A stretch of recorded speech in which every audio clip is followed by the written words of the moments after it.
Hi, this is Kevin Dunn, Get Fit Guy.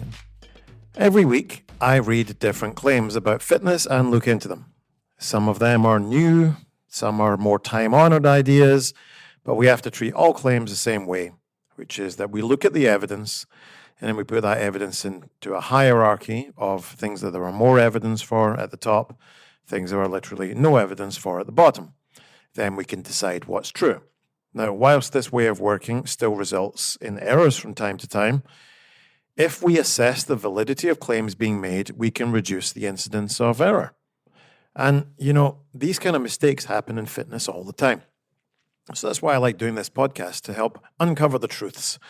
I received some feedback a while ago that all I did was spend my time disproving myths that everyone already knew were myths.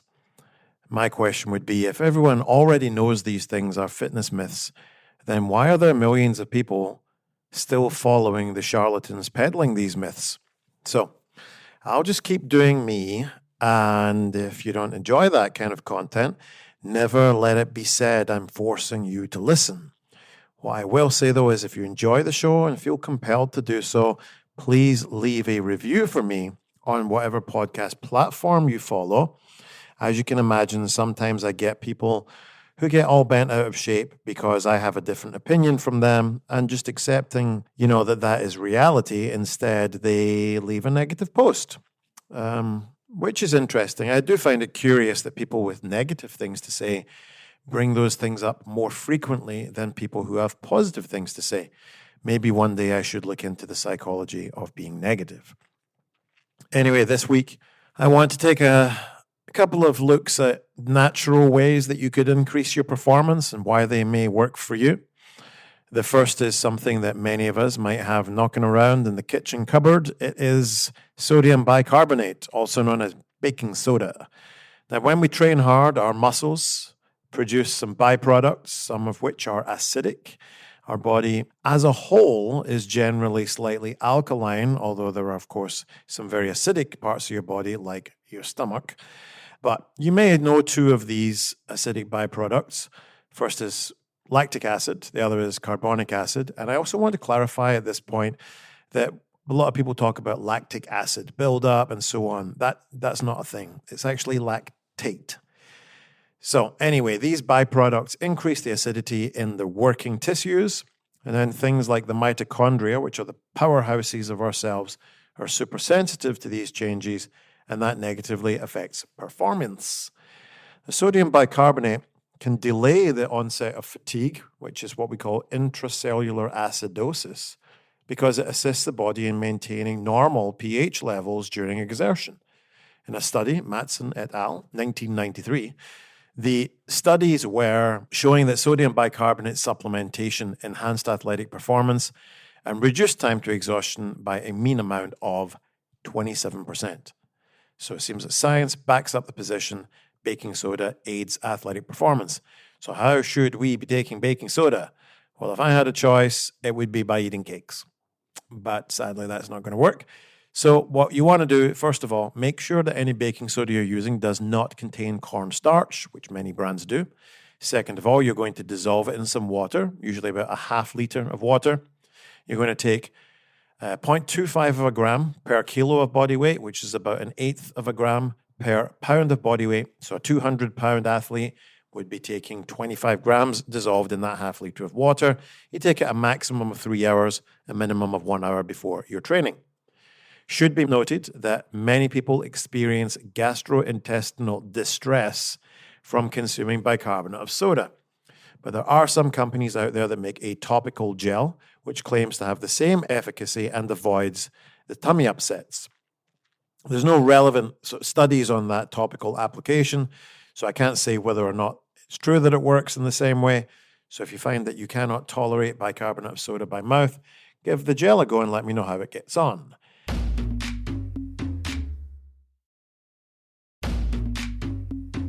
Next up in the natural performance enhancers is beetroot juice, which is my favorite. Absolutely love Trader Joe's beetroot juice. If you live in a state lucky enough to have one of those, it is delicious.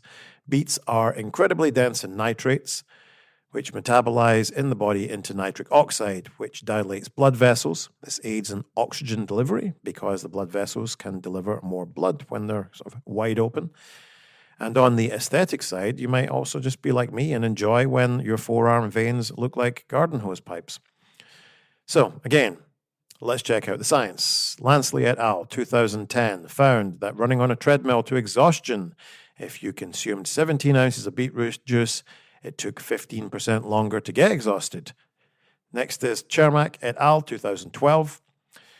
6 days on the beats, trained cyclists improved power output by 1% on a 10K time trial, but there is a study that had no effect on well-trained kayakers when it was compared to a tomato juice placebo.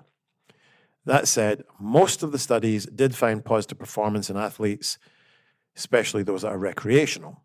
Speculated at the high end of performance, those athletes already have a physiological adaptation that stimulates the same effects as beet juice does. If you do decide to try beet juice, just be aware the next morning when you go for a pee not to panic. It's highly unlikely that you're peeing blood, which is a common source of panic for people after they've had some beets.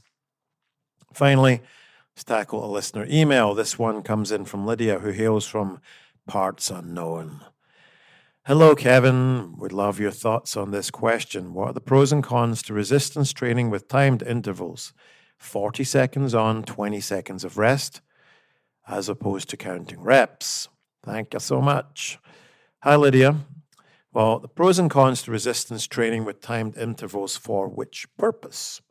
Because, of course, my answer is going to depend on what the goal is, really, because we've got that specific adaptation to impose demand. And what might be a pro in one situation will be a con in the other, and vice versa.